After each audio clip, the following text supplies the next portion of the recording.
Good afternoon. I'm Terry Caldwell Johnson, and many of you may know me as the CEO of the Oak Ridge organization or in my role as a member of the Des Moines School Board. Today, however, I join you as the chair of the Directors Council, or TDC. TDC is comprised of executive directors and CEOs of nonprofit and for-profit organizations who leverage their collective resources to the benefit of communities of color, in particular, individuals of African descent. In 2017, TDC authored and produced the One Economy State of Black Polk County report, which revealed a modern-day tale of two cities. One, Des Moines, is a place where new rankings and accolades are bestowed daily. And the other, Des Moines, a place where persistent racial disparities prevail on nearly every measure in the areas of health, housing, employment, education, and financial inclusion. It is in this context of one economy that we convene today's virtual town hall focused on the COVID-19 pandemic and its disproportionate impact on communities of color. As decision makers and leaders in our community, there is so much that we can do. The persistent disparities are undeniable and call us to accountability and action. The disparities call us to create a thriving community, and yes, they call us to create one economy. Thank you for joining us today. Before I turn things over to our moderators this afternoon, I would like to acknowledge and thank our local partners in this special broadcast, the Des Moines Register and Carol Hunter, and the Greater Des Moines Partnership and Jay Byers and Mary Bontrager. We'd like to acknowledge and thank them for their efforts, and would also like to thank KCCI for the technical assistance they're providing this afternoon. And now to our moderators. Our moderators today are one and only Joshua V. Barr, the director of the City of Des Moines Human and Civil Rights Commission, and our own local newscaster and anchor, Elgin Rucker of KCCI. I will turn it over to our moderators now. Thank you for joining us. And thank you, Terry Caldwell Johnson, and thank you to everyone tuning in right now. I'd like to welcome you all to the One Economy Virtual Town Hall. I am Elgin Rucker, one of your moderators for today's event.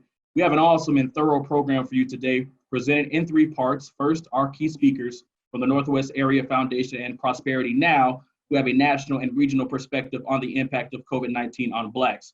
Followed by that, we will have our panelists in the areas of health, employment, education, housing, and financial inclusion. And of course, if we're addressing these issues, we need to discuss solutions. So we will wrap up this town hall with our call to action, steps you and your organizations can take to close the inequities that many of the Black community are facing. Now I'll kick it over to my partner in moderating today to introduce himself. Hello and good afternoon, everyone. I'm your other moderator, Joshua V. Barr, Director of the Des Moines Civil and Human Rights Commission, where it is our mission to advance justice and opportunity for all. So we really want to hear from you during this town hall. So please submit any questions that you have via the Zoom chat. We will have several opportunities to answer your questions. Some questions will be answered live on air as we go through this, some in real time in the chat room, and other questions may be answered after this live event on our Facebook page. Please note that we will not get all of them, but you all indeed have a part as we work towards building one economy. Back to you, Elgin. Thank you, Joshua. Well said. I think it's very important that the people that are watching understand that you all play a part in what we're doing today. Now, to get things started is Kevin Walker. Kevin Walker leads the Northwest Area Foundation's effort to shape a future in which all people and communities in its region can thrive on their own terms and live free of poverty. The foundation's work during Kevin's tenure include an expanded commitment to mission investing, an organization-wide drive to advance diversity, equity, and inclusion. This led to the Northwest Area Foundation funding the One Economy initiative through the Directors Council here in Polk County, Iowa. Welcome, Kevin Walker. Kevin, there's a lot of alarming data in key areas nationwide and here in Des Moines that we will discuss here today. And honestly, the numbers can speak for themselves, but the Black community is not and will never be just numbers. There are issues that need to be said and addressed here, and that's what we will do for African Americans everywhere and in Des Moines. So Kevin, from your perspective, what are some of the more alarming issues and disparities that COVID-19 has brought out that we need to address? Well, thank you for that introduction, Elgin, and for the question. And let me just say to everyone who is on this call, I'm honored to be with you, and I really appreciate the Directors Council and One Economy and the other sponsors for bringing us together today on this topic. The private foundation that I lead has been focused on the racial wealth gap for years at this point. We frame our entire mission around helping people and communities thrive on their own terms. That is, helping communities escape poverty and live self-determined futures. You can't do that work in the United States if you're not willing to look hard at racism, structural inequality, the very factors that have produced the racial wealth gap over centuries.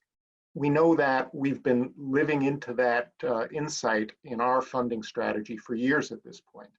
And a number of years ago, we also recognized that there was an opportunity to work with African-American-led organizations in cities all across our region on locally determined solutions to those inequities and to the racial wealth gap.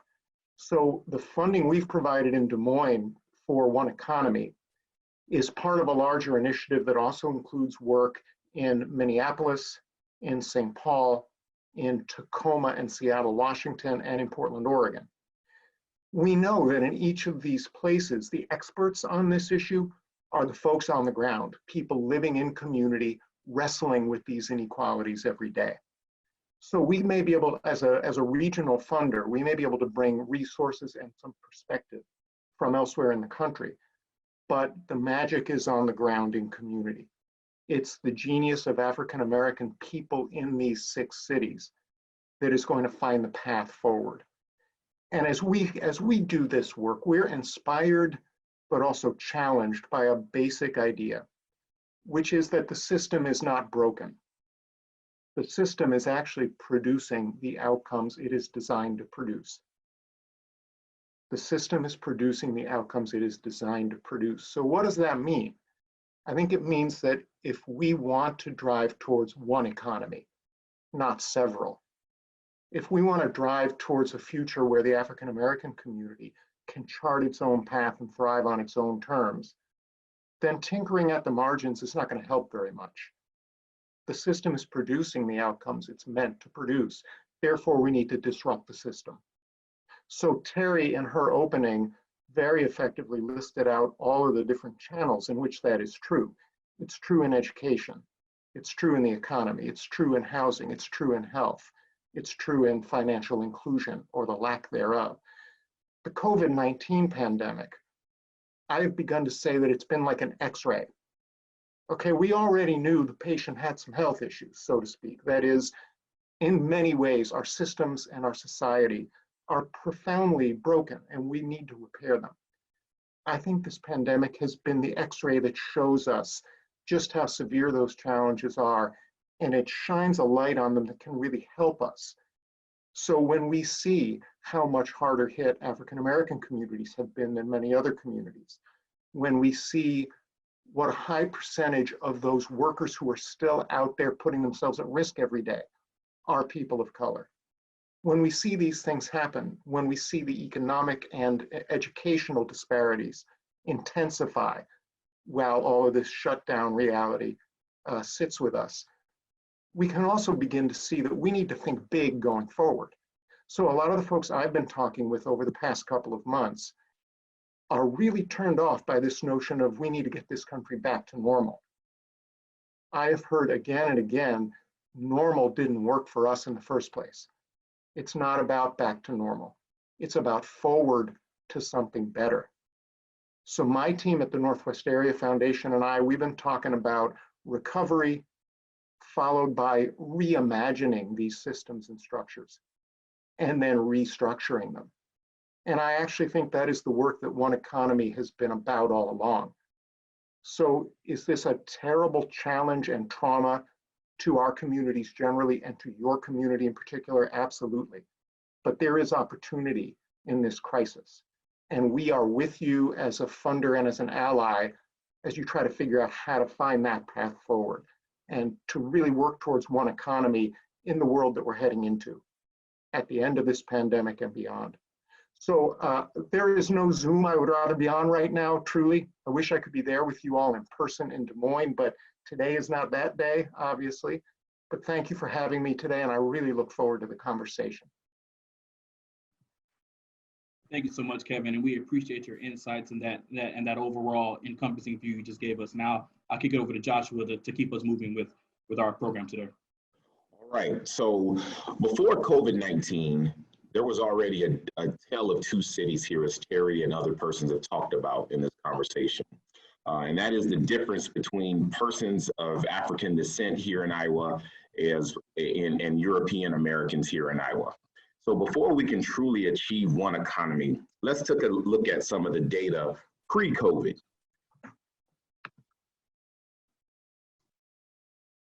So first of all, why are we focused on Polk County? So let's look at the population of Polk County.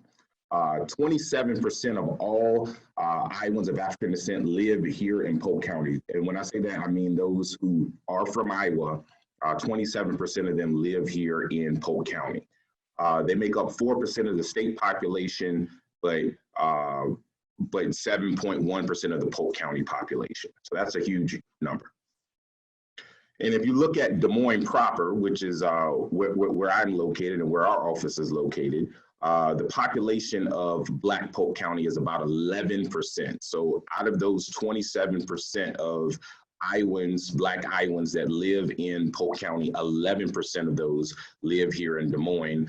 Then you have another 3% or less that are in Mitchellville, Pleasant Hill, West Des Moines, Urbandale, as well as some other parts here in the Polk County area. Thank you, Joshua. And those points, again, highlight why Polk County and the disparities present within Polk County is the emphasis of our discussion. And to help bring our discussion along, we now bring in another powerful national leader in this work, Gary L. Cunningham, the president and CEO of Prosperity Now. Gary has served as a top leader of philanthropic, healthcare, public policy, community development, and educational organizations. Prosperity Now's mission is to ensure that everyone in our country has a clear path to financial stability, wealth, and prosperity, and shrink that racial wealth divide. Welcome, Gary, to our One Economy COVID-19 virtual town hall. Gary, it has become apparent nationwide that coronavirus isn't creating racial disparities, it's revealing them. And the deaths, layoffs, and other issues affecting African Americans should really be attributed to widespread endemic and entrenched inequalities. We're talking decades of disinvestment in Black-owned businesses, disallowance in the pursuit of education, and disproportionate subvention and access regarding the overall health and well-being of the Black community. So Gary, could you please further explain how racial inequality and all of its factors equals increased vulnerability in times of crisis? Thank you, Elgin. And I am so glad to be here today to have this opportunity to talk with you all about the national picture and how COVID-19 has impacted communities of color, particularly the African American community. And as you said, Prosperity Now is a national organization that really is focused on how do we ensure everyone has the opportunity to participate in our financial systems and structures. I do also want to say that we have a website, prosperitynow.org, where you can get more in-depth information if you're looking for it, specifically on Iowa or specifically on Des Moines. You can go to our website and you can look at our scorecard and you can look up your city or your place and you can get some very deep information on some of the things that I'm going to highlight today. We already know that COVID has had a devastating and disproportionate impact on low-income households and households of color. It's clear that nothing else in our lifetimes has demonstrated that we are intertwined in a mutual and interdependent network. As Martin Luther King once said, we exist in an inescapable network of mutuality, tied in a single garment of destiny. Whatever affects one directly affects all indirectly. And this is so apparent today. Something that started in China some months ago is now in every place in our community. So we are all tied together. And if one of us or one group of us doesn't succeed, then all of us fail. There are multiple ways in which this crisis is disproportionately affecting households. And that is, although everyone is vulnerable to contracting the virus, the risk of developing severe or lethal illness is not equally distributed across the population. As with the global recession of 2008, this crisis will disproportionately affect low-wage workers, low-income people, especially immigrants, refugees, people with disabilities, and Black and Latino individuals, as well as Native American individuals in our community. And we know this by the data that's already coming out throughout the country. Next slide, please.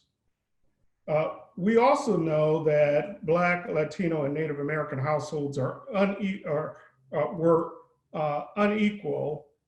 unequally situated in our economy, and you pointed that out well before the COVID crisis.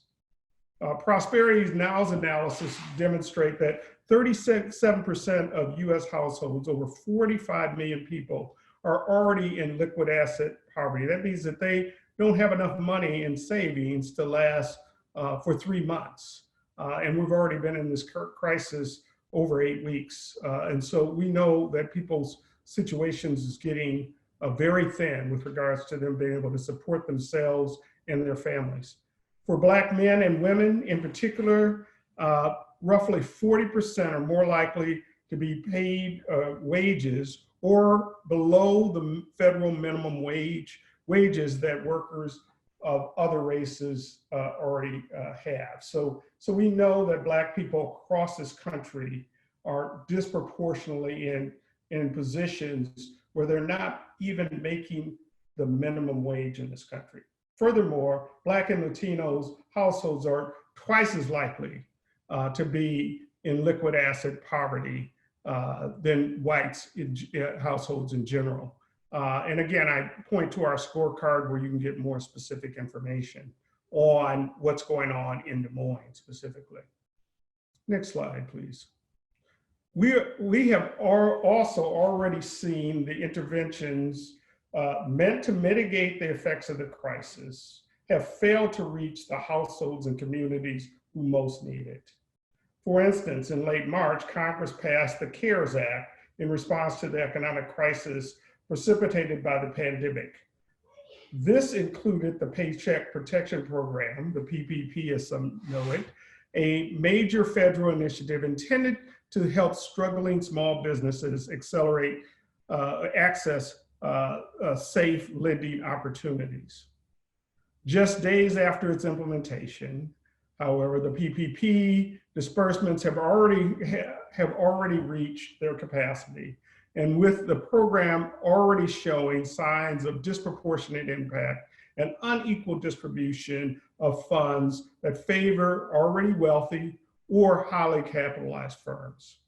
And this even in the second round, where they tried to mitigate and fix some of these problems, there's estimates that 90% of people of color, particularly Black-owned businesses, haven't been able to participate in this mitigation. In other words, the universal approach that has been taken hasn't reached the targets of those that are most disproportionately impacted by this virus, and those communities that are in poverty or in serious divestment within our community.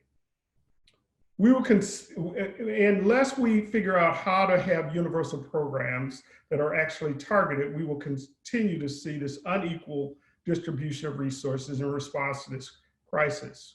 Unless we develop and implement targeted approaches to reach the communities who need it most, particularly Black, Latinx, and Native American businesses and households, we will continue to see resources that we all pay for. These are government resources that we are all part of ensuring happen, but they're not reaching the communities in an equal way.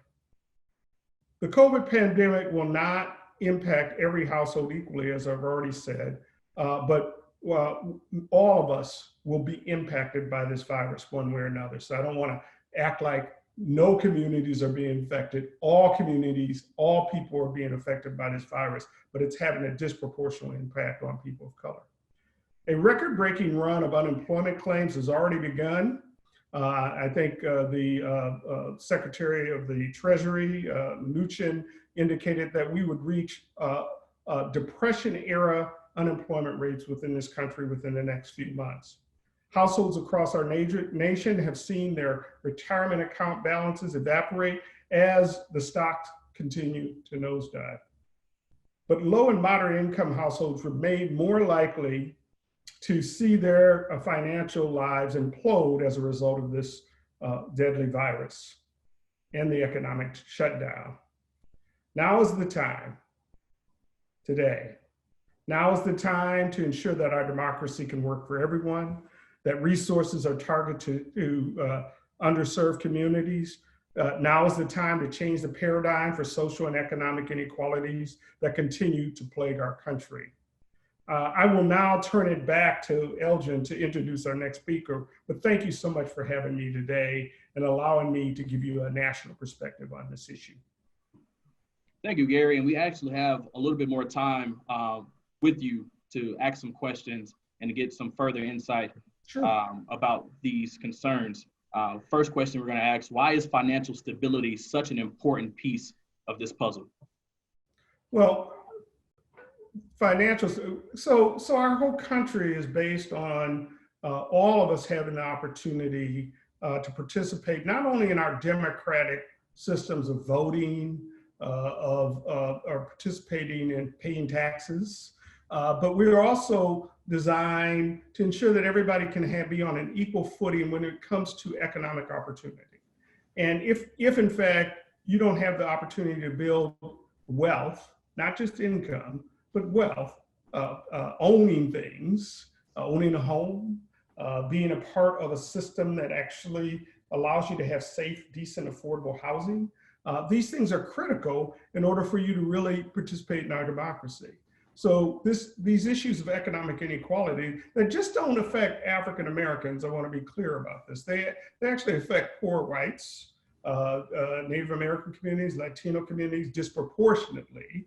And so what we need to be able to figure out is how do we have a democracy that works well for everyone?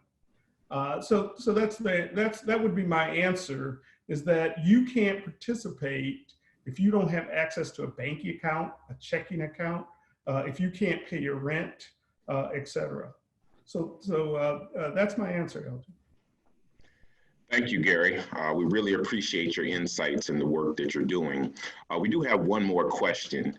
You talked about how now is the time, but if I'm not in a position or don't have a title such as yours or work in the industry that you do, what can I as a common person just do to help and assist in these matters so we can collectively rise together? Well, number one, in the last iteration of the CARES package, Prosperity Now, along with a number of organizations, the Black Chamber of Commerce, the Latino Chamber of Commerce, many of us pushed so that there would be more access to these resources, particularly to community development financial institutions. It was the individuals that make up our field.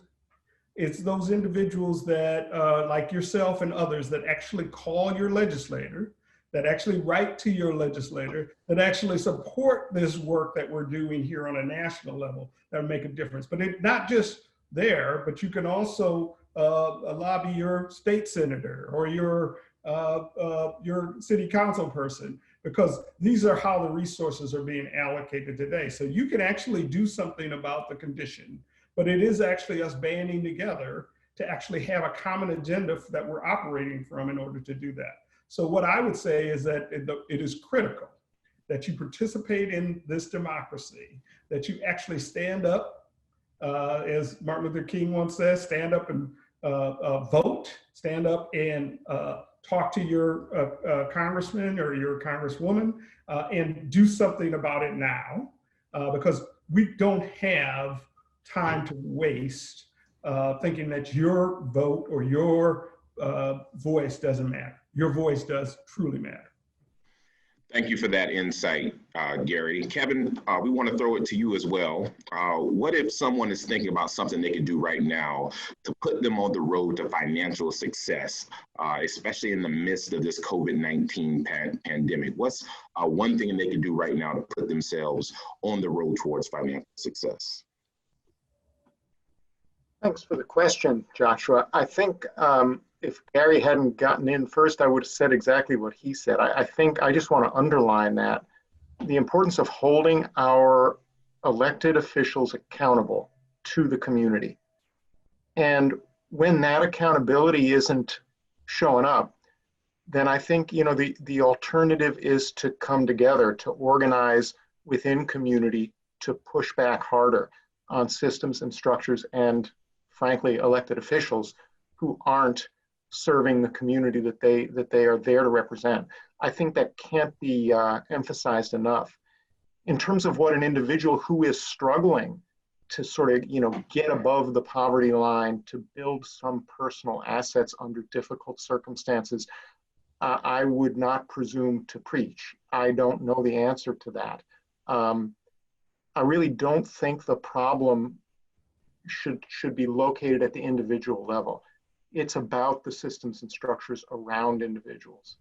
So coming together with one's neighbors in common cause and standing up, as Gary was saying, is really the best advice I can give. The day in, day out reality of a situation like the one we're in is that a lot of people's ability to build their own assets is being eroded. It was already before the pandemic hit, and that is more profound now than it was before. I don't want to sell any snake oil about the cure to that, because that is a really pretty vicious storm. But I do think, and one of the things I didn't emphasize as much as I should have in my opening comments, is that I really think the answers are in the community. So I can't stress enough the importance of like-minded folks who want to solve these challenges coming together and trying new things together. And then pushing folks like me, folks like Gary, folks like your elected officials to support that local innovation. That a kind of a we approach as opposed to an I approach seems to me like the way to think about it. Thank you for that, Kevin, and thank you, Gary. We do see some questions in the group chat. We will try to get to those, so please stay on the line, Kevin and Gary, if possible, as we work towards this. Now, we talked about togetherness. Both Kevin and Gary talked about that, as well as Terry when she started, how we build this one economy. And we've also talked about the urgency of now and what happens if we don't begin to address these issues now. The pandemic, as Kevin stated, has put a light on some of these on some of these divisions and inequities that we have here in the community. But let's watch this video that talks about what happens when you delay dreams. What happens to a dream? We'll start that video now.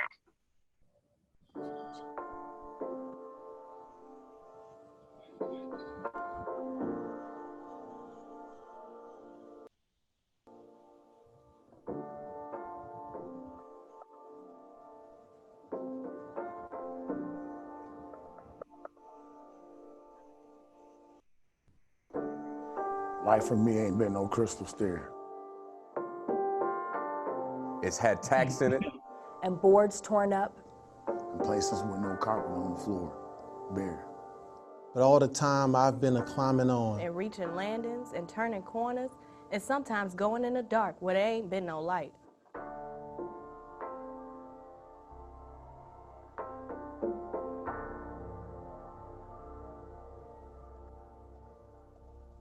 So boy, don't you turn your back. Don't you sit down on the steps, because you find it's kind of hard. Don't you fall now. For I'm still going, honey. I'm still climbing. And life for me ain't been no crystal stair.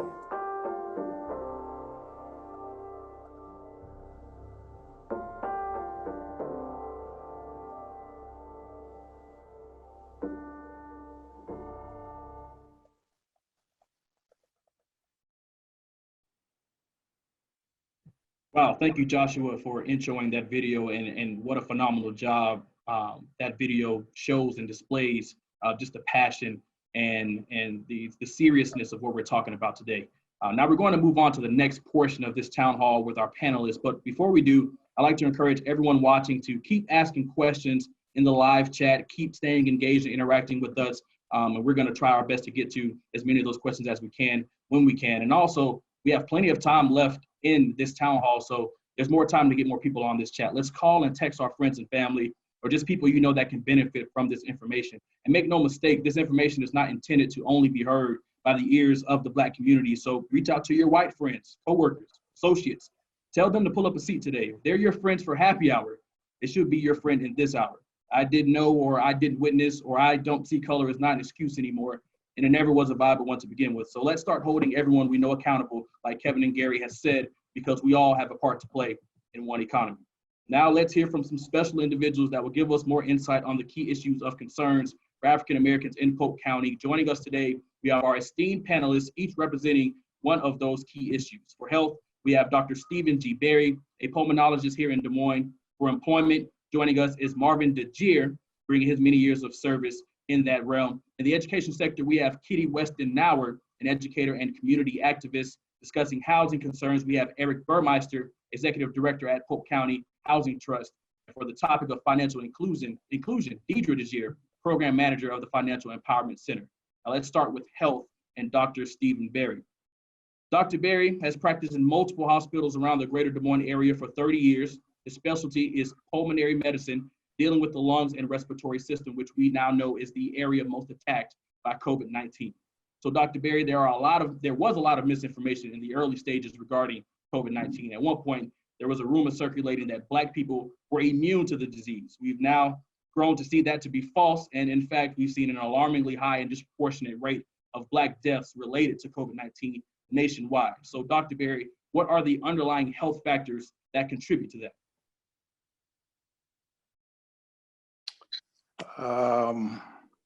I think that the biggest issue is an element of denial as it relates to the issue of lung disease that may predispose them to pneumonia. And although I'm no longer practicing, my practice primarily was involved with pulmonary and critical care medicine. So oftentimes I saw people with a viral pneumonia who have had the added burden of chronic lung disease, be it cigarette related, or the added burden of asthma that's been ignored. And in that particular situation, winding up on a ventilator in a life-threatening pneumonia is a wake-up call if they have the good fortune of surviving that experience. And once we get such patients off a ventilator, the opportunity to engage that individual along with the family structure that is ideally supportive makes this wake-up call much more informative, much more impactful. Because I've seen patients in this type of situation, they may be 35, 40 years old. They don't necessarily have to be 80 years old to be facing a life-threatening pneumonia. And in this setting of viral infection, chest X-ray might not be dramatically changed. Oftentimes it is. And if we do have the good fortune of getting those patients off the ventilator, no longer wearing high flow oxygen in their nasal passages, an opportunity to convince them that this is a wake-up call, be it related to other illnesses or simply this viral infection that created such a setback. And the opportunity to do some teaching, not only as they're recovering from the hospital experience, but also a chance to get these people into our clinic to have a chance to follow their chest X-rays, and an opportunity to maybe measure their lung function, to perhaps offer them a more compelling explanation as to why they were so close to dying with this viral infection. Can be a wake-up call that provides them an opportunity to avoid that type of experience going forward.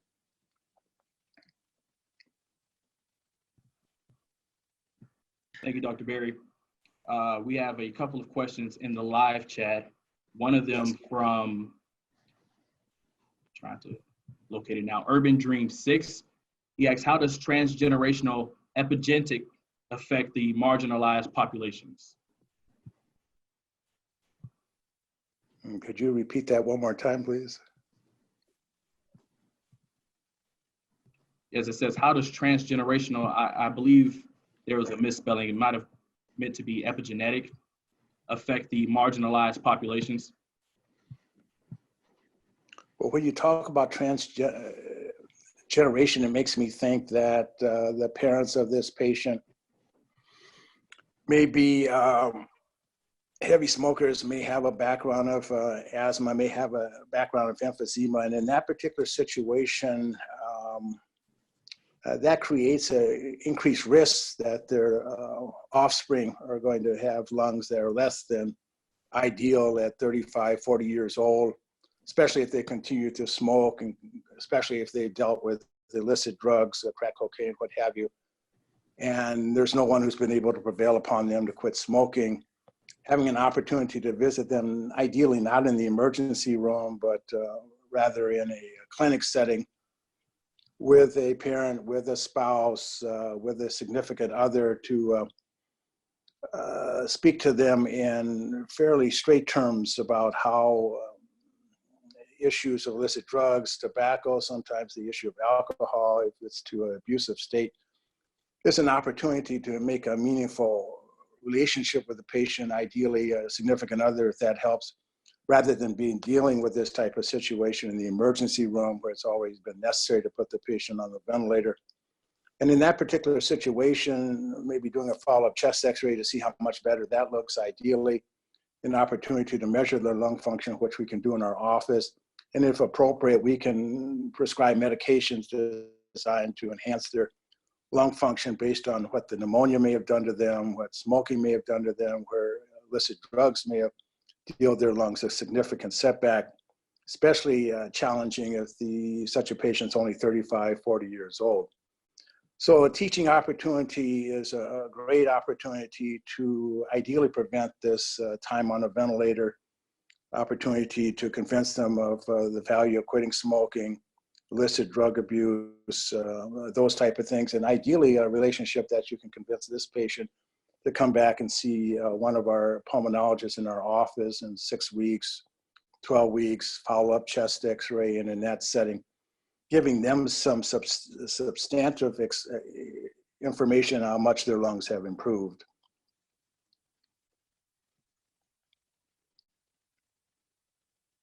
Thank you so much, Dr. Berry. We really appreciate your insight and the work that you've been doing. As some of the persons speaking today have noted, this pandemic, this COVID-19 pandemic, does not just affect health.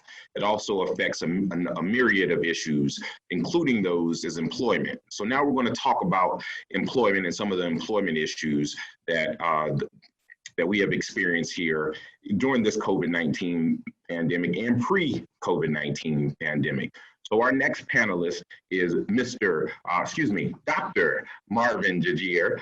He is a dear colleague and the director of the Des Moines Evelyn K. Davis Center, the DMAC Evelyn K. Davis Center, excuse me. Marvin, with nearly a decade of working on employment issues, what impact have you seen on the African American and in the African community as it relates to the coronavirus pandemic?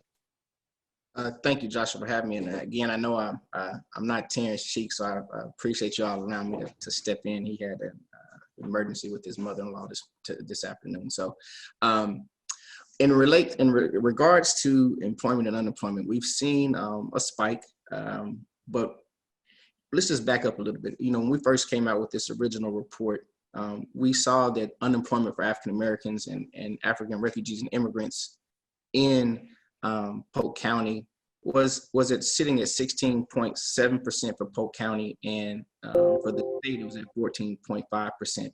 But as you can see in our most updated numbers, that we've seen improvement, right? It was sitting now at 10.3% for the state and 10.5% for Polk County, as you can see. But the thing to understand that is that the disparities are the same. You know, we looked at it before, it was at 4% unemployment for Polk County, and African Americans was 16.7%, but you can see it's now for Polk County, it's 2.7%, and we're still at 10.5%. So while we have seen improvement in the numbers, the disparities are still the same. And so that's the point we can't miss. It's great to see improvement. And remember, this is after we were just in the space where we were starting to see improvements and recovery from 2008. So we know this pandemic is having a severe impact. We're getting calls from individuals, families, small business owners daily, trying to figure out what to do and what steps they can do to try to really just survive what's going on right now. Not everyone we know, as far as an African American community, has the benefit to be able to stay at home and work. They have to still go out each day and try to find a way to bring income into their households to be able to survive even during this time.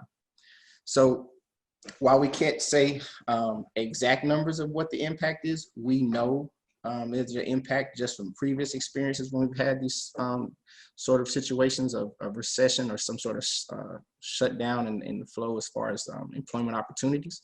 And so we've been preparing and working hard every day to just try to help people in every space that we can, whether it's either over the phone, through these anticipations. As you can see, the labor force, African Americans, still, it's not 100%, even in today. It improved, but again, there's still not 100% participation. And these numbers still don't reflect those that maybe have given up on and still aren't even looking for work, even today. So I think it's very important that we have to be intentional. And we have to make sure, I saw a question, I think it was from President Denson earlier. We have to be intentional, and we have to make sure that African Americans, young and old, have opportunities, and we reach out and provide that access. That has always been the key, is lack of access. You know, we did a study around the state, and that was always the biggest thing. There's a lack of connection to networks. I mean, you can see here, even in the median earnings, there was improvement. I remember from the first report, it was a little over 26,000. And in this report earlier showed it was at improvement to 33,000. But again, the disparities haven't changed. The numbers are improving, but the disparities are the same. So I think that's something we always have to just use as our key indicator. The disparities aren't changing. And we have to, as Kevin and Gary stated earlier, you just have to be intentional and really mean it and show it not only with your actions, but put dollars behind it and really make sure that, again, young or old have these opportunities to get started and move forward. Because as we can see now, it's not going to get better. We were just starting to kind of turn the corner, and this is going to be a major setback. So we appreciate that, Dr. Desir. And you talked about, speaking with action and putting your dollars into addressing these disparities. But when we talk about dollars, those dollars have to come from somewhere. And typically that's policy and that's law. So what is the most important action that you believe that the state legislator in the county or city can take towards moving Des Moines, Polk County, and Iowa towards greater equity in regards to some of these disparities, especially as we are now in the midst of a pandemic? I would say continue to do the things that they had started to do, starting to put dollars in youth training programs here locally within Polk County, and really ramp those up. We know now our youth will really be looking for opportunities this summer, and whatever work looks like as we move forward, whether it's virtual, remotely, on site, we can see that there's a lag. There's a delay in our communities to find out the information and really get connected to whatever those resources are. And we typically see a lag that could go from as 30 days up to 60 days. And so we want to make sure that we're being intentional about letting people know what the new job opportunities look like, and putting dollars into that, to whether it's not even so much just marketing, but maybe putting more boots on the ground to go out and make these connections intentionally, working with organizations that already serve those individuals and communities, and really working with them and not creating these solutions in a vacuum, but really being intentional about putting the people at the table in that decision-making process that are familiar with those communities and already are doing things to work with them in a successful manner at this time. Thank you, Dr. Desir. Allow me to say that I know the work the Evelyn K. Davis Center does. I think is one of the best organizations here in Polk County. And I want to thank you for the work that you do. I also want to say thank you to DMAC and Rob Denson for the work that they do in trying to improve our residents, which ultimately improves our entire economy. And I know if Rob Denson was on the call, I don't know if he is or not, but he would say, DMAC is the most affordable education here in the region, and you can get those credits and then take those credits and utilize those towards a 4-year education elsewhere. So we thank Rob Denson, we thank you, and then we thank DMAC for investing in Evelyn K. Davis. And their summer youth program that you can get youth signed up for to do work, and we've even had some in our organization. Now let's take a shift. We talked about education, we talk about DMAC, and we talk about the Evelyn K. Davis Center. Let's take a shift and talk about the impact of COVID-19 on education for those pre-kindergarten through high school. And now we're going to talk with Kitty Weston Nauer.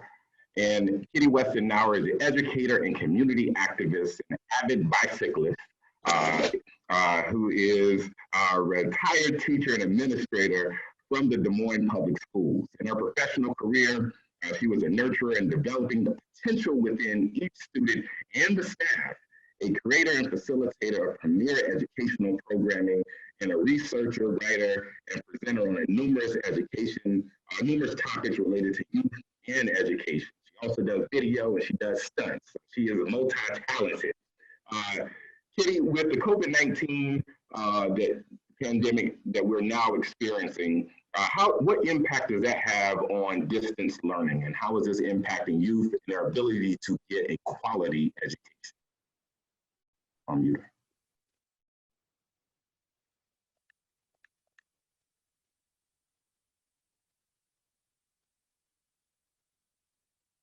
Okay. First of all, thank you for inviting me to be a part of this panel today. And your question, wow, what can I tell you? The kids had spring break, and that was the end of school. And so what we found is that life changed drastically for not only the students, but for their families, because no longer were they going to school. They didn't see their friends. They didn't see the teachers. They didn't see the classmates.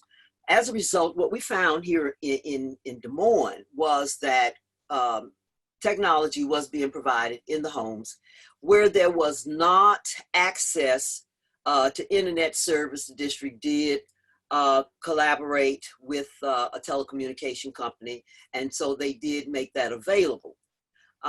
But let's understand, we still have major concerns in our African American community that our students are being put on the back burner because of the issues that you've already talked about in terms of what's going on with families, what's going on with jobs, and even to the point where we talk about the health and well-being, as Dr. Berry referred to.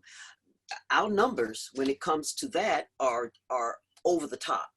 So the major concerns continue to exist in the community. And as a result, we now have had 2 full months. 2 months have gone by. Kids aren't in school. And we see what is called the COVID slide. Now, I can attest to that because I myself have been involved in working with a family doing virtual learning with them. And just speaking with the mom last night, one of the things she said was, I appreciate what you're doing for my children. It is truly making a difference. But we're talking about thousands of African-American kids in our community. So it's imperative that the school district, not only the school district, because this is a systems and structural issue. And what we're talking about is the school district, the community must adopt a different way of educating our kids. And in particular, our African-American students. We know that failure of our students academically, socially also, and emotionally has and is going to continue to have a devastating impact on the community and on the future of this generation of kids. And so at the end, we're going to have to look at how we make changes in the way we educate our African American children from preschool clear through high school graduation. Now, let me give you a little background on this. Because as a high school and middle school teacher back in the 70s and the 80s, yeah, I'm dating myself. And then later as a principal of two alternative high schools in the 90s and the early 2000s, I adopted what is known as the whole child approach in my classrooms and in my buildings. This is research-based method that has schools drawn upon the resources of our entire community to address the needs of the whole child. Now, in addition to the required academic coursework, we taught students how to cope and to adjust to the daily trials and the tribulations in their lives. The whole child approach is a true collaborative method to support students and their, once again, social and emotional growth as they progress through school. And we're talking about aligning the health and the well-being of our students with the education of each and every student. Now think about this. This is something that we do in preschool, particularly in Head Start. We teach the little ones about recognizing their emotions, especially as it influences their behaviors, dealing with delayed gratification, how to manage stress in their lives, how to control their impulses, how to persevere through personal and challenging upheavals that they have in their life. And trust me, this is upheaval when we look at what's going on in the life of our students. This we refer to as social emotional learning. But for whatever reason, we've decided to throw the baby out with the bathwater. And as educators, we stopped doing what worked for our students. By third grade, this has become very evident. And then there's the differentiated instruction and personalized learning. Now, in my classroom, I had many students who, although they may have been 7th graders, some were reading at first grade level. I had others who were reading clear through 12th grade level. And yet I structured my teaching to meet the needs of all those students. Yes, the objectives and the goals for all of the students were the same, but instruction was based on individual needs of students. And yes, it can be done in a class of 25 or more students. And yes, it does work. And then we have what we call that personalized learning, where we allowed me to provide students autonomy in what they learned, okay? The student takes the initiative and the responsibility for their learning. You guide the student to, in their own way, determine how best they're going to learn any objective that's being taught. There's not a one size that fits all. And you see, even children in Head Start do not all learn in the same way at the same time. Mm-hmm. And teachers work with those children. But as African-American students in Des Moines progress through the grades, especially for our Black boys, something happens where they tune out and they are turned off. Now, could it be that our educators do not know how to continue to support autonomy in learning for our African-American students? It behooves us to make sure that we're going to be providing proper supports for personalized learning and differentiated instruction. And the beauty, yes. Sorry, we're going to have to wrap you up, but I think that's a really good part to leave off on. I think those questions will be great to come back to as far as people giving us some more questions in our call to action part, where you can get more into some of those solutions that you were starting to talk about. We really appreciate you.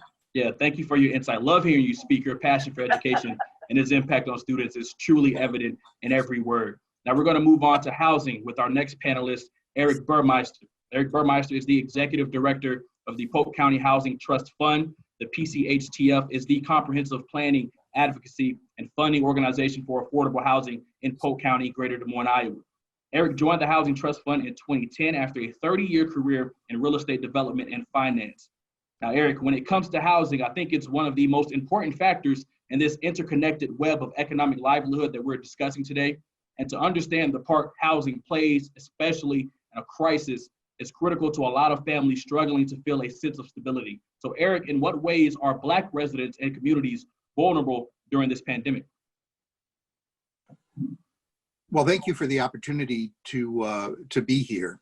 I think that clearly housing is an issue that underlies the stability of the African American community, as well as our community as a whole.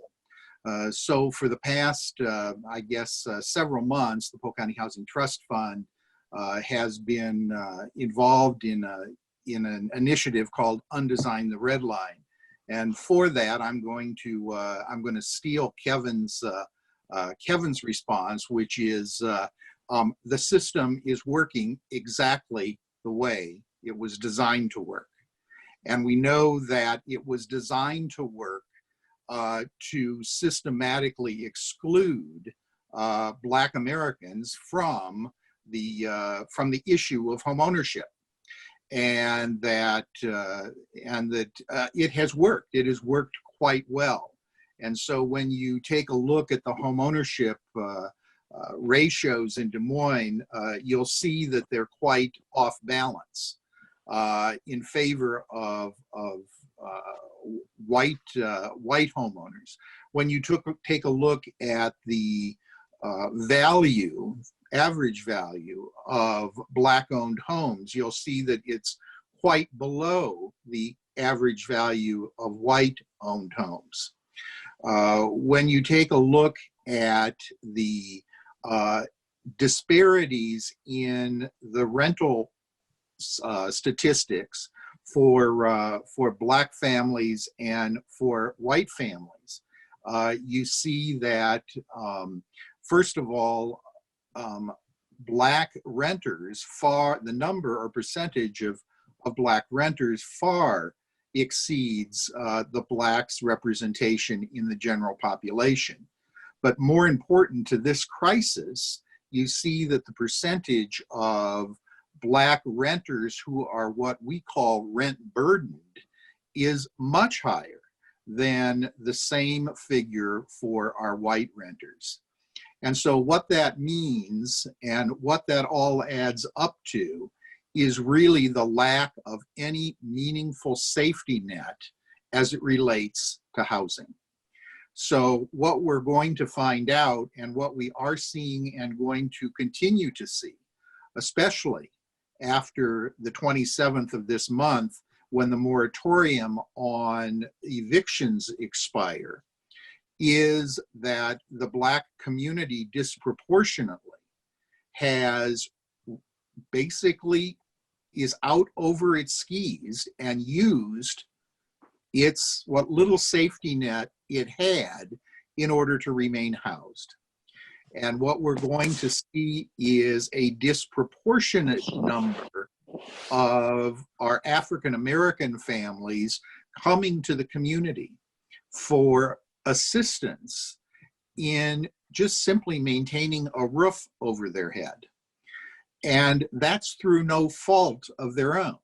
That's because we have systematically denied those families the safety net and the cushion that comes from stable housing.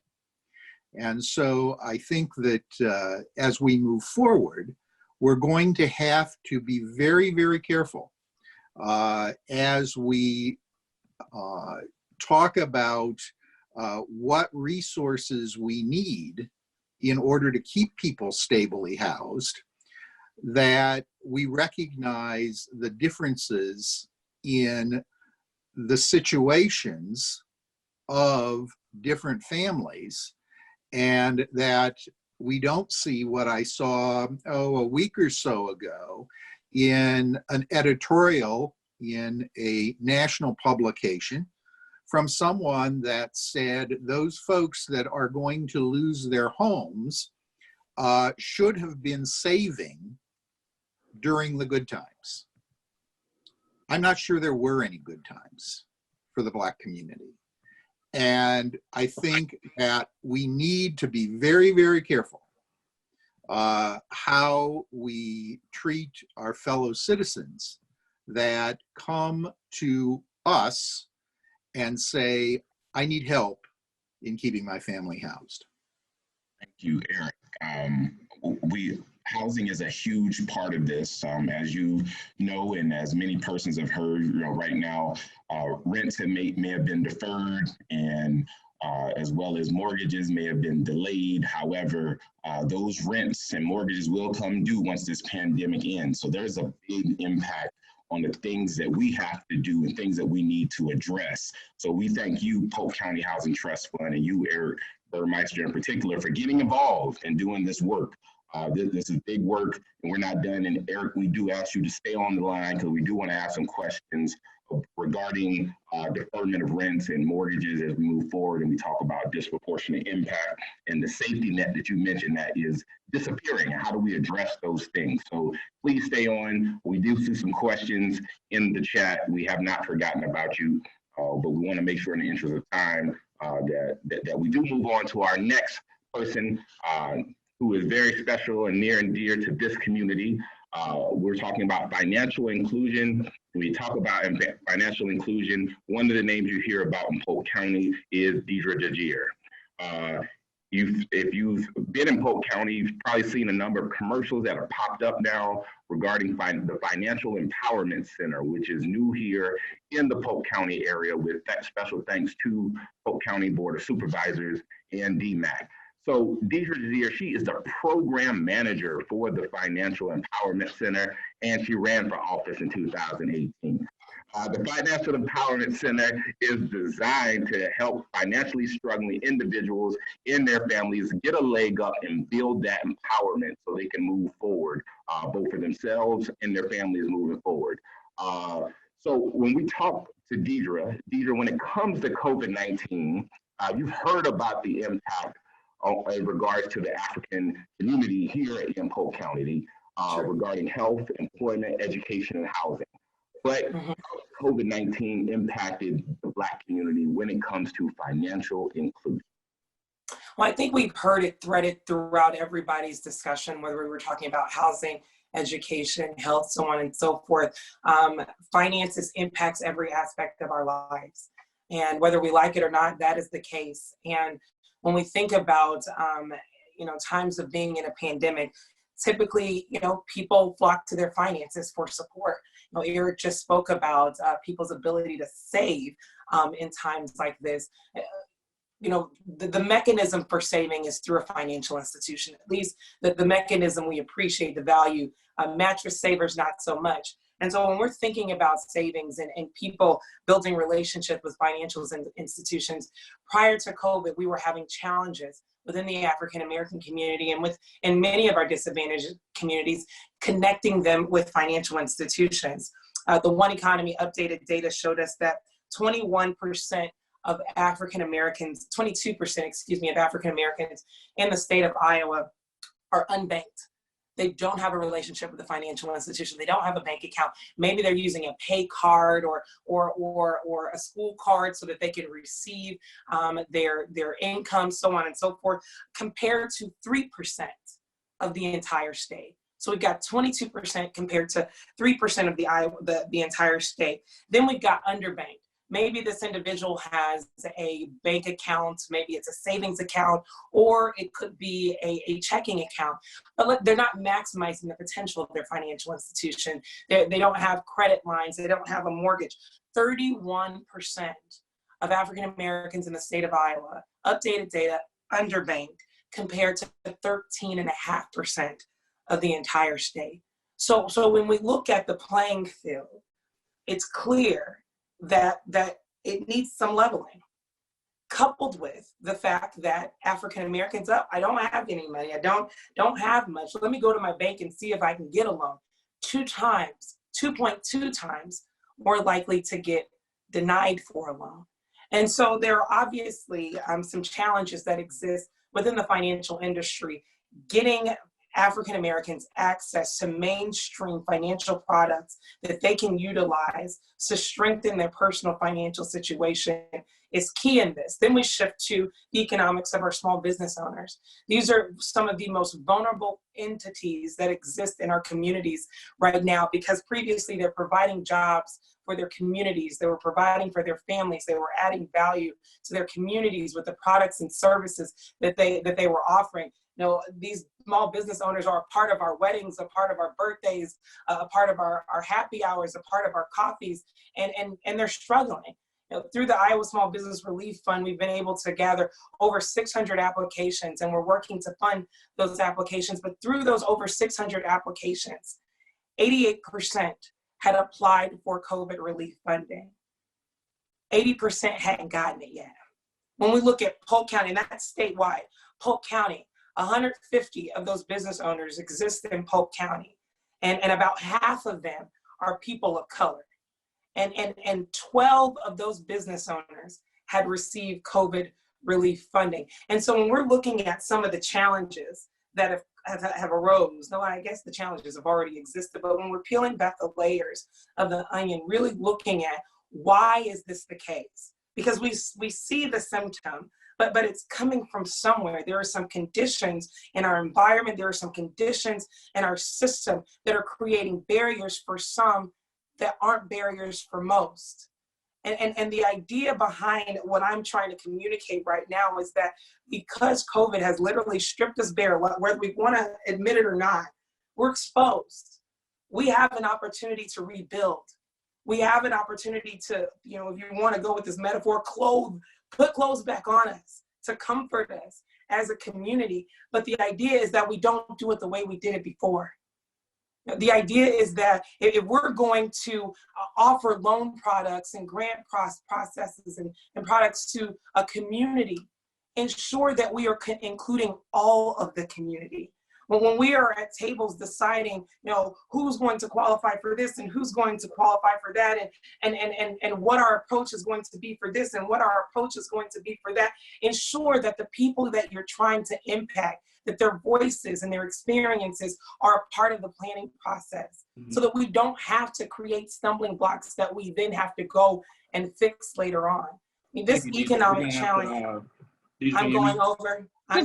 Just a little bit, isn't it? Sorry. No, but I tried to stop you at a good point, because I think you're bringing up some great points in terms of what we can do, and I want everybody on the chat to remember that we do have a call to action part that we're going to address a lot of these solutions to these problems. So thank you, Deidre. Thank you to all of our panelists as well for all the extremely insightful and informational insight that we've gotten today in our One Economy Town Hall.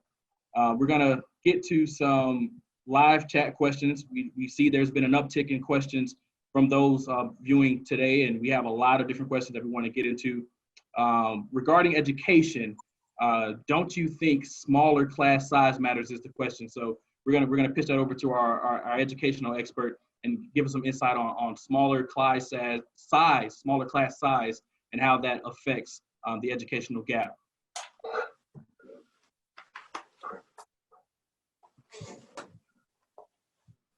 Ms. Kitty, that would be you. Right, and I'm okay.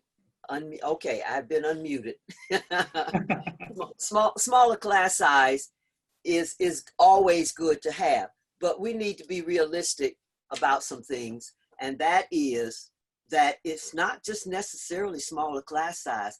It is how you approach the teaching with students. I'll tell you, back in the 70s, we didn't have smaller class sizes. There were times I had 40 students in a class, and there was this wide gap. So what we need to look at is how we really put together learning for students and understand this. Let's take a lesson at what they've done with kids in Head Start, where they help them to develop that autonomy, where they emphasize that whole child approach. And that can be done across the board. That's what we really need to emphasize, because it is about the kid. You might want to ask yourself, why is it that African-American students say, I want out once they hit a certain age, particularly our Black males? What is going on in those classrooms? There's a whole lot of other stuff going on, and I wish we had enough time to really delve into what that boils down to, because I don't see myself as a student. I don't see myself as my classroom teacher or as my administrator. That right there tells you something about how much you value me as a person. Thank you, Kitty. We really appreciate your insight. So the next question, I believe this is for Dr. Stephen Berry. And the question is, and anyone else can chime in as well. Can you speak to the direct impact of racism on the health of individuals in communities of color?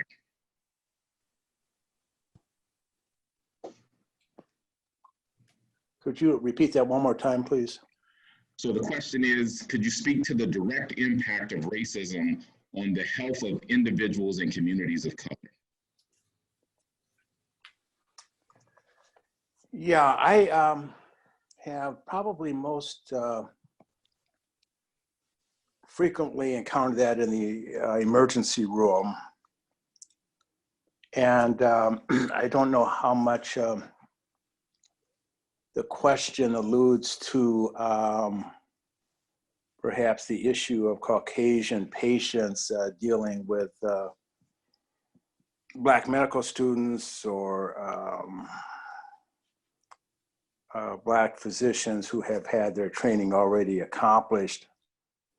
And to the extent that I've been involved in healthcare for several years, I think all of Black clinicians, even going back to Black residents, are sensitive to attitude, be it facial expressions or the issue of being in an emergency room setting where the patient's surrounded by 5 relatives, and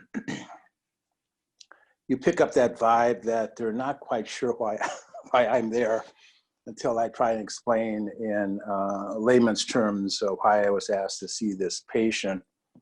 And occasionally, depending on how aware the patient is of his or her surroundings, I may ask the family to step out with me and we find a quiet area to talk about their loved one's situation, his or her chances of surviving, and attitudes that were obvious in terms of skepticism as to why I was there with their loved one oftentimes dissipates if you take the time, again, away from the hubbub of the ER, speaking in a separate conference room. That lingering suspicion as to why I'm there and am I legitimate in being at the bedside typically melts away. And for the most part, Iowans, be it rural Iowans or Iowans living in the heart of a city, be it Des Moines or what have you, they seem to, after a while, focus on what I'm telling them about their patient rather than the color of my skin. And in that regard, I can gain a lot more information about what's transpired that brought their loved one into the ER, and what the wife has to say, what a son has to say, and body language, attitude, facial expressions usually start to approach a more human type of setting so that I can actually visit with these people. And it's been the rare occasion where it's just not going to work out for whatever reason, that I'm going to have some camaraderie and rapport with the patient, with the family or whatever. So that's been a rare occasion going back several years that the loved one or whatever goes out to a nurse and says, no, I can't deal with Dr. Berry or this, that, and the other. That decidedly unusual by virtue of the attitude that maybe it's best that we visit about their loved one outside the ER, and then some of the crying stops and some of the accusations stop, and in a more secluded type of setting, I get a better sense as to what the issue is. And it's been my experience that it's rarely the color of my skin as much as whether or not I can communicate with them in a fashion that the focus becomes on their loved one rather than the issue of racism. Okay, thank you, Dr. Berry. We're going to move on to another question. This one is going to be directed to our speakers, who I'm glad are still on this chat to be able to answer this question. So either Gary or Kevin, you guys can feel free to chime in on one of these questions from the chat. The question says, there are pre-existing gaps regarding communication and services between agencies / organizations and the Black people who need them. What exactly is going to be done to close these gaps? And also, how can we be assured or help to assure that the needs of the most vulnerable people in the Black population are being addressed by the initiatives put forth here? So I'll try to jump in on that and see if my good friend Kevin wants to jump on that question as well. So what we've been working on at Prosperity Now is really how do low-income people, people of color, and those at middle income actually fully benefit from the type of legislation that has come out to help people. Just as we were speaking, the HEROES Act, which is a bill put forth in the House, just came out talking about how we actually focus resources on those most vulnerable populations, including people of color and African Americans and others. I think folks getting behind this type of legislation actually will transform how we've been doing business in this country. You know, the real times where economic inequalities have been addressed or at least shrunk in this country has been during times of great upheaval. So if you think about World War I and some of the reforms that happened after World War I, World War II and the New Deal that happened, and even some of the changes that happened after 2008, were all things that were attempts to mitigate some of the significant economic inequalities we have in this country. So to make it plain, nothing's going to happen unless we actually make it happen. There's nobody going to come and save us. We are the ones we've been waiting for. And so the question that we should ask ourselves is, what are we going to do together in terms of addressing this? And I asked folks to join. We have a coalition called the Page 30 Coalition. You can go online, you can look it up. It's called Page 30 Coalition, and it's really about the Senate's intent for the resources that have been going out. Senator Booker and others put in the legislation the Senate's intent to help the most vulnerable. And so we're using that to build a coalition. We now have 30 organizations that are part of the coalition. Individuals can join the coalition. We are trying to help rural people. We're at Native nations, people of color, African American. We really need to build a multiracial coalition that is really going to force this country to live up to the full nature of what this country, the full promise of what America means. And America means that all of us should be able to thrive, and all of us should be able to thrive on our own terms, as my friend Kevin Walker talked about earlier. And the only way we're going to do that is if we make that happen, not somebody coming to save us.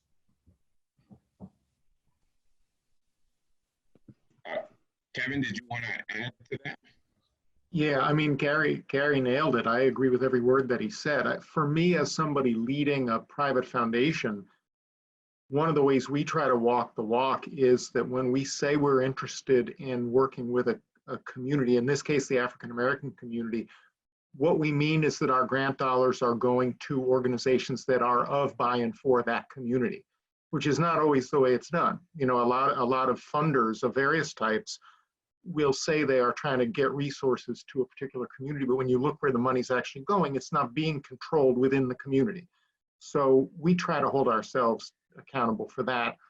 And the analogous thing that I would urge folks in Des Moines to do is hold your public decision makers accountable for the notion that nothing should be decided about you without you. So the Black community should be at the table and should be in the decision-making circles. And if not, then that process is falling short. And I think you got to try to call it out and to get at that table. And we as an ally can help at times. That's just absolutely critical. So yeah, I think I would stop there. I appreciated the question, and I think Gary really nailed the answer. Thank you, Kevin. Thank you, Gary. We have time for one more question as we near the end of this, but we want this conversation to keep going. As Lori, person in the Zoom chat, pointed out, it's good that we have over 150 people here talking about this issue and how it's forced us to recognize that we still have a lot of work to do as we work towards building one economy. This next question is for Eric Burmeister in regards to some housing issues. And what is recourse available for renters as well as persons who own homes? Well, first of all, with regards to renters, when landlords refuse to abide by the eviction moratorium, but even moving beyond that, what happens after the moratorium ends? But secondly, in regards to any mortgage moratorium, there may be a moratorium, but that bill becomes due once this pandemic passes. So what's the recourse for owners as well as renters in regards to this pandemic? Well, a couple of things I think are really important to remember. One is you've already pointed out, which is a moratorium is not forgiveness. So the fact is that there will be bills that will come due. As far as the renters go, if they are served or in any way threatened with eviction prior to the 27th of this month, know that regardless of what you're told by your landlord, you do not have to leave. Your landlord has to go through a legal process in order to have you removed from the premises. And if you get into that legal process and the landlord has violated, or you believe has violated, the terms of the moratorium, all you need to do is to say that to the judge. And because the judges understand the legal effect of the moratorium. Obviously, there are resources available through legal aid. There are resources available through Home Inc., but under no circumstances are you to take the advice of anyone, especially your landlord, about your need to vacate a property during this period of moratorium.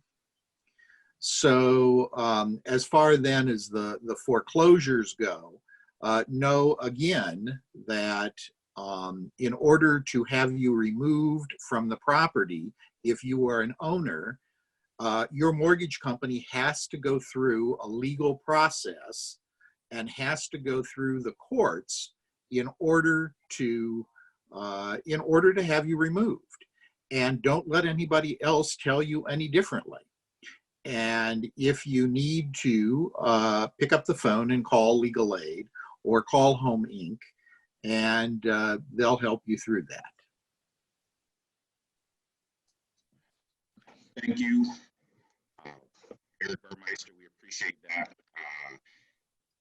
So now we're going to move to our call of action, where we've heard from a lot of persons in these questions. We've heard there's still some challenges as we work to build one economy here in Polk County, here in the state of Iowa, especially as this issue has been exacerbated in regards to the COVID-19 pandemic.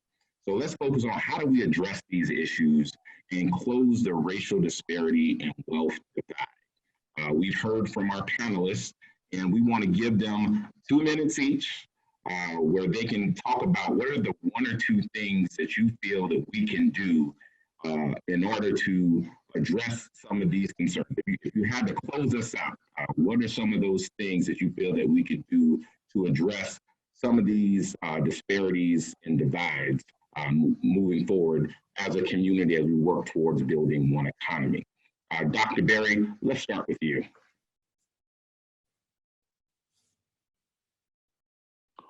Well, I think the most important thing in that realm is to be a good listener. And over the years, it seems like I've learned more from people, depending on the subject, by listening rather than necessarily talking. And people pick up on that in terms of body language and eye contact and offering some feedback to the point that this individual may be making. And in that situation, being a good listener can serve you well, regardless of the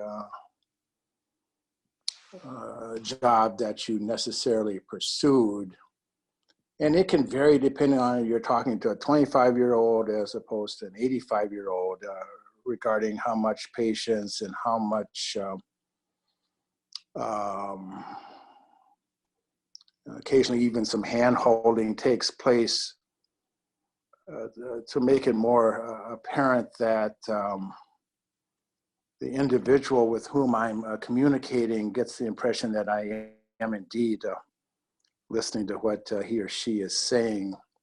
And in that particular setting, it doesn't seem so important what your credentials are, or how long you've been involved in a certain occupation or even now retired, as much as the eye-to-eye contact and the opportunity to pose questions in the conversation, looking to get more information as opposed to looking to dominate the conversation.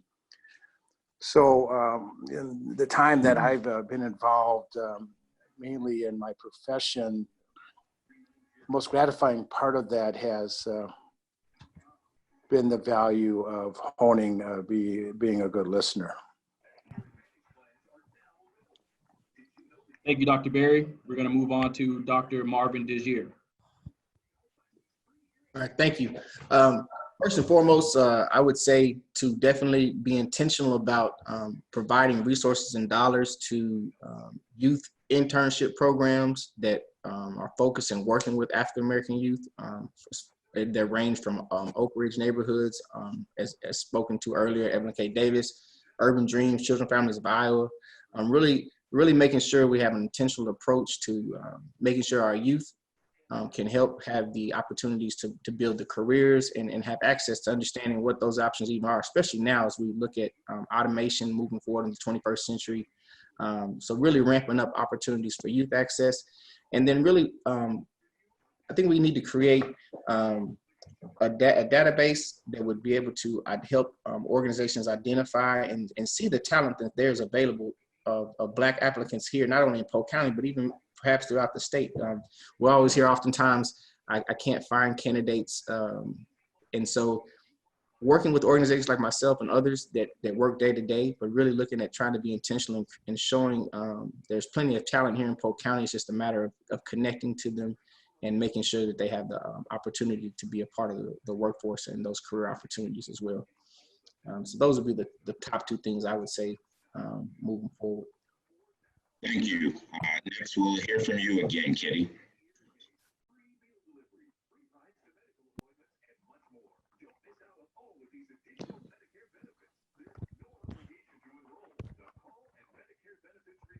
Is going to continue to be an important piece as our children continue to be involved in that area of education.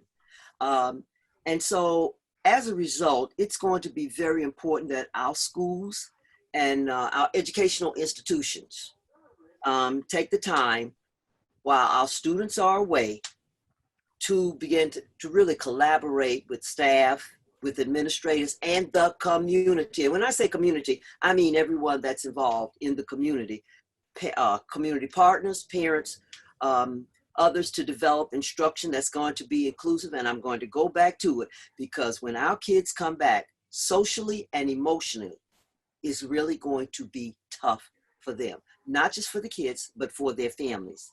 And that the schools will need to make sure that they are putting together seamless learning that is inclusive of that social and emotional piece.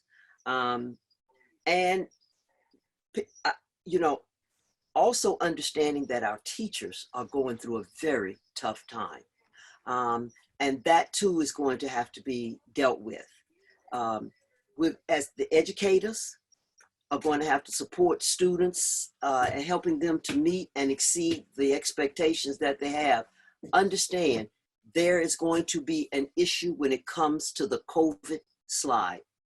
It is happening. And we cannot just shake our heads and go, oh, well. Are we going to include all kids, or are our kids going to continue to be excluded? Wonderful insight, Kitty. Thank you so much. Continuing with our call to action, we're going to go to the topic of housing with Eric Burmeister. So I think there are still probably over 100 people on this call, so I can't say I'm going to tell you a little secret, but I'll tell you a little secret. Last fall, the cities of Des Moines and West Des Moines, the elected officials of the cities of Des Moines and West Des Moines approved the roadmap for improving the housing situation. I'm not sure that they know they did, but they did. It was called the Analysis of Impediments to Fair Housing.